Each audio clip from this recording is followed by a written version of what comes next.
سے نکل، کیونکہ ہم سے بہتر اللہ سمجھتا ہے۔ اعوذ باللہ من الشیطان الرجیم، بسم اللہ الرحمن الرحیم۔ درود شریف پڑھ لیجیے۔ اللہم صلی علی محمد و علی آل محمد کما صلیت علی ابراہیم و علی آل ابراہیم انک حمید مجید۔ اللہم بارک علی محمد و علی آل محمد کما بارکت علی ابراہیم و علی آل ابراہیم انک حمید مجید۔ دیکھیے سورہ انعام کی آیت 70 تک کا بیان ہو چکا تھا، آج 71 آیت کے آگے کا بیان ہوگا۔ کل ہم لوگوں نے یہی پڑھا تھا کہ ہم لوگوں کو ایسی محفلوں سے دور ہونا چاہیے اور ایسے لوگوں سے جو کھیل تماشا بنا لیے ہیں دین کو، ان کو حکمت کے ساتھ سمجھانے کی کوشش کرتے رہنا چاہیے۔ اب جو آگے آیت آئی ہے، جو واقعہ انہوں نے بتایا، اسی کے تعلق سے اتفاق کی بات ہے، یہ اسی کے تعلق سے آیت ہے۔ اور بہت غور فکر ہے کہ اللہ نے کہا کہ اسلام کو چھوڑ کر جو باقی سب راستے جہنم کی طرف لے جانے والے ہیں، اسلام کو چھوڑ کر باقی راستے سب جہنم کی طرف لے جانے، اسی کا اس میں ذکر ہے۔ قل اندعو من دون اللہ ما لا ينفعنا ولا يضرنا، اے نبی صلی اللہ علیہ وسلم ان سے کہیے کیا ہم پکاریں اللہ کو چھوڑ کر ان چیزوں کو جو ہمیں نہ نفع پہنچا سکتی ہے نہ نقصان۔ یہ بت کسی کو کچھ نفع یا نقصان نہیں پہنچا سکتے، یہ تو خود اپنی حفاظت بھی نہیں کر سکتے، خود پر بیٹھی ہوئی مکھی تک نہیں اڑا سکتی، ان کو پکارنے کا کیا فائدہ، ان کے سامنے سجدے کرنے سے کیا حاصل ہے۔ بتوں کے بارے میں تو یہ بات خیر بہت ہی واضح ہے، لیکن ان کے علاوہ بھی پوری کائنات میں کوئی کسی کے لیے خیر کی کچھ قدرت رکھتا ہے نہ شر کی، یعنی اللہ کے سوا کسی کے پاس طاقت نہیں، کسی کو وہ نفع پہنچا سکتے، کسی کو نقصان پہنچا سکتے۔ لا حول ولا قوت الا باللہ کا مفہوم یہی ہے۔ یہ یقین جب انسان کے دل کی گہرائیوں میں پوری طرح جاگزی ہو جائے، یعنی بیٹھ جائے، تب ہی توحید مکمل ہوتی ہے۔ یعنی جب یقین ہو جائے آپ کو کہ اللہ کے سوا کوئی مددگار نہیں، اور نہ نقصان پہنچا سکتا ہے نہ فائدہ۔ اور آج ہمارا حال یہی ہے کہ ہم اللہ کو چھوڑ کر دوسرے سے مدد کی تلاش میں لگے ہوئے کہ کوئی ہمارا مددگار بن جائے۔ ہم اللہ کو چھوڑ دیے ہیں، اللہ کو بھول چکے ہیں اور دوسرے سے مدد کی تلاش میں لگے ہوئے ہیں۔ تو یہ غور فکر کرنے والی بات ہے۔ تو اگر یہ بات نہیں ہے تو جو توحید کا معاملہ ہے، جو اللہ پہ یقین کا معاملہ ہے، وہ نامکمل ہوگا اگر یہ بات نہیں ہمارے دلوں کے اندر ہے۔ جس کے بعد انسان کسی کے آگے سر جھکا کر خواہ مخواہ اپنی عزت نفس کا سودا نہیں کرتا۔ اسی نقطے کی وضاحت رسول اللہ صلی اللہ علیہ وسلم نے حضرت عبداللہ بن عباس رضی اللہ عنہ کو مخاطب کر کے اس طرح فرمائی تھی۔ یہ سنن ترمذی کی حدیث ہے کہ اس بات کو اچھی طرح جان لو کہ اگر دنیا کے تمام انسان مل کر چاہیں کہ تمہیں کوئی فائدہ پہنچا دیں تو اس کے سوا کوئی فائدہ نہیں پہنچا سکتے جو اللہ نے تمہارے مقدر میں لکھ دیا ہے۔ اگر تمام انسان مل کر چاہیں تمہیں کوئی نقصان پہنچا دیں تو اس کے سوا کوئی نقصان نہیں پہنچا سکتا جو اللہ نے تمہارے مقدر میں لکھ دیا ہے۔ سمجھ رہی بات کو؟ یہ حدیث ہے، صحیح حدیث ہے۔ تو اللہ ہی سب کچھ کرنے والا ہے۔ تو پکارو اسی کو، ایک اللہ کو پکارو، کسی غیر اللہ کو پکارنے، کسی دوسرے سے سوال کرنے، کسی اور سے ڈرنے اور التجا کرنے میں استغاثہ کرنے کا کوئی فائدہ نہیں ہے۔ یعنی ہمارے اندر جو بزدلی آ گئی ہے اس کی وجہ یہی ہے کہ ہمارے اندر اللہ کا یقین نکل چکا ہے۔ اور یقین کیسے نکل جاتا ہے؟ جب ہم غلط راستے پہ جاتے ہیں تو اللہ کے راستے سے دور ہو جاتے ہیں اور پھر ہم طرح طرح کے پھندے میں پھنستے جاتے ہیں۔ جو حالات ہے فلسطین کا، اس میں کیا ہے؟ جو مددگار ہونے چاہیے اللہ کے وہاں پہ، جو مسلم بھائی کا مددگار ہونا چاہیے، وہ نہیں کر رہے ہیں۔ تبھی تو نوبت ہے کہ وہ سمجھ ہی نہیں رہے کہ ہمارا بھائی یہ اللہ کے دین پہ ہے، اس کی مدد کرنا ہمارے پر فرض ہے۔ سب بیٹھ کے اپنا موٹے موٹے گدے پہ سو رہے ہیں، اے سی میں سو رہے ہیں۔ اس سے جو پڑوسی ملک ہیں ان کی پہلی ذمہ داری ہے، مگر وہ ایسا نہیں کر رہے ہیں۔ کیوں؟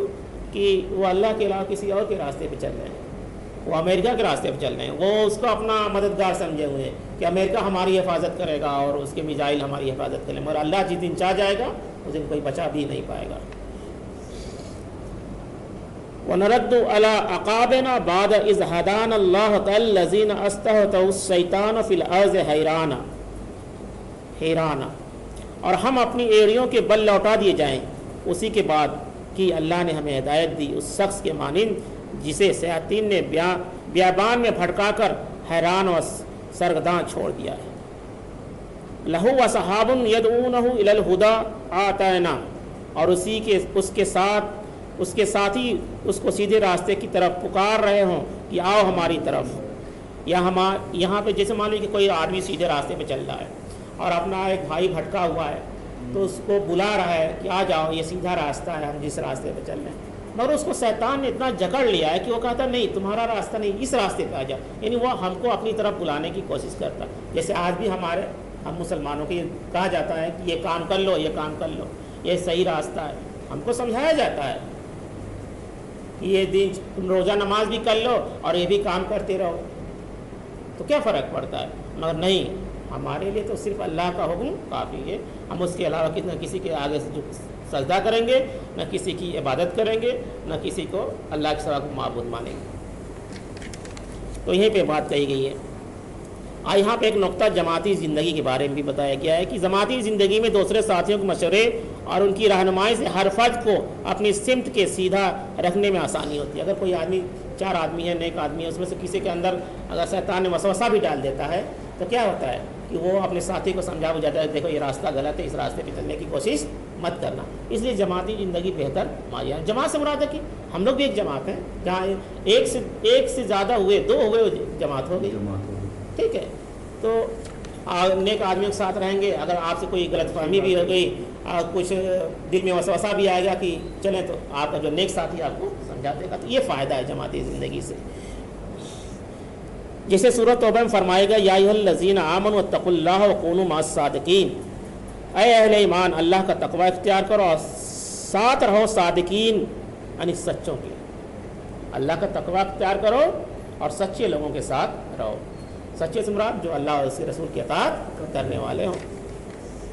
بعض اوقات انسان بڑی آزمائش میں پھنس جاتا ہے. وہ حرام کو حرام سمجھتا ہے اور یہ بھی سمجھتا ہے کہ اس کو اختیار کرنا انتہائی تباہ کن ہے. دوسری طرف اس کی مجبوریاں ہیں، بچوں کی محرومیاں ہیں، اہل خانہ کا دباؤ ہے، اور ایسی حالت میں اس کے لیے درست فیصلہ کرنا مشکل ہو جاتا ہے. اس کیفیت میں اس کے حرام میں پڑنے کے امکانات بڑھ جاتے ہیں. جب اگر وہ نیک لوگوں کے ساتھ نہیں رہے گا تو ایسے حالات بھی کبھی کبھی. ایک واقعہ میں بتا دیتا ہوں مختصر میں.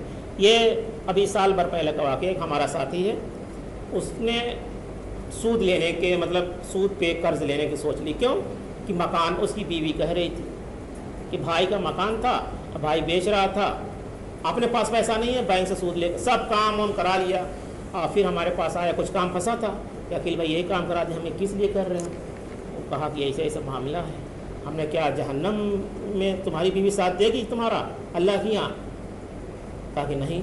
ہم کو تم جانتے بھی ہو کہ سود حرام ہے؟ کہا ہاں. ہم کو تمہارے پاس اتنی طاقت بھی نہیں کہ اس کی قسط بھر پاؤ گی. ہم کو معلوم سب دکان سب بک جائے گی. وہ تو ایسا ایک چنگل ہوتا ہے کہ انسان کو برباد کر دیتا ہے. تو اللہ کا شکر ہے کسی طرح سمجھاتے بجھاتے وہ اس کام کو چھوڑ دیا اور اسے نہیں لیا. آج سکون آج ملتا ہے تو کہتا کہ آپ نے بہت اچھا کیا. سکون کی زندگی گزار رہے ہیں تو پھنس جاتے اس میں تو ہم تباہ ہو جاتے ہیں. اور اس کے ایک غیر مسلم ساتھی اس سے اتفاق سے مل گیا. اس کو بھی اس نے کہا کہ آپ اس کے چکر میں نہ پڑیے. اور ایک آدمی کی مثال دے کہ دیکھو اس آدمی نے ایسا ہی کیا تھا، اس کی دکان بھی ختم ہو گئی اسی چکر میں. جو مکان لیا تھا وہ بھی چلا گیا اور جو دکان تھی وہ بھی چلی گئی. تو یہ سود کا کاری. تو اسی لیے کہا جاتا ہے جماعتی زندگی سے مراد ہے کہ آپ نیک لوگوں کے ساتھ رہیں گے اور کسی مجبوری میں آپ سمجھ رہے کہ یہ حرام ہے، پھر بھی آپ کسی مجبوری کے مال کی اولاد کی محبت میں، بیوی کی محبت میں، گھر چھوٹے ہونے کی وجہ سے آپ اس راستے پہ چلے جاتے ہیں. مگر آپ کا جو سچا ساتھی ہوگا وہ آپ کو نیک راستے پہ ڈال دے گا، کیونکہ وہ جانتا ہے کہ ہمارا ساتھی جہنم کی طرف جا رہا ہے. تو وہیں پہ بات کہی گئی ہے کہ اے اہل ایمان اللہ کا تقوی اختیار کرو اور ساتھ رہو صادقین کے یعنی سچوں کے. تو اس سے فائدہ یہ ہوگا اس کیفیت میں اس کے حرام میں پڑنے کے امکانات بڑھ جاتے ہیں. اگر ایسے وقت میں اس کو نیک دوست احباب کی صحبت حاصل ہو تو وہ نہ صرف اس کو صحیح مشورہ دیتے ہیں بلکہ اس کا ہاتھ تھام کر سہارا بھی دیتے ہیں، اس کو صحیح راستہ بھی دیتے ہیں. اگر دوست طاقتور تو اس کی مدد بھی کرتا ہے کہ صحیح راستے پہ چلو ہم تمہاری مدد کر دیں گے، مگر شرط ہے کہ وہ سچا دوست ہو. سچا دوست کی بات یاد آئی ہے کہ دوستی کر کے کرنل گنج میں رہتا، وہاں بلبریہ پلیس میں رہتا تھا. ایک مسلم لڑکے نے 25 لاکھ روپیہ لگا دی اس کے پیچھے میں تھا. ہاں بات صحیح، مر گیا. ٹھیک ہے بھائی، وہی کہنے دوست سے بڑھ کر کوئی چیز نہیں ہے اس دنیا میں. کہا جانا دوست سے بڑھ کر کوئی چیز. اگر وہ سچا دوست ہے، وفادار دوست ہے تو آپ کے لیے بہت مددگار ثابت ہوگا. ایک آخری ہے اس میں، قل ان ھدی اللہ والہدی